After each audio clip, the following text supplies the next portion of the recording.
দেখুন এখানে চিতই পিঠাটা কত সুন্দর হয়েছে, পিছন সাইডটাও দেখুন অনেক সুন্দর লাগতেছে, আর ছিদ্রগুলোও দেখুন কত সুন্দর।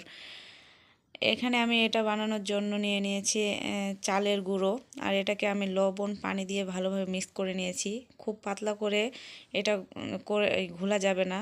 আর এখানে তাওয়াটা আমি গরম করে নিয়েছি একটু, আর এর মধ্যে দিয়ে দিচ্ছি আমি 1.5 চামচের মতো আটা।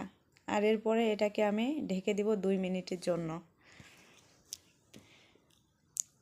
2 মিনিট পরে এটাকে আমি তুলে নেব।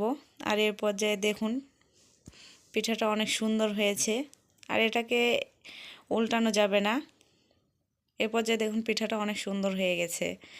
আর এই পিঠাটা যদি আপনাদের ভালো লেগে থাকে তো অবশ্যই একটা লাইক দিবেন, আর চ্যানেলটা সাবস্ক্রাইব করে আমার পাশেই থাকবেন।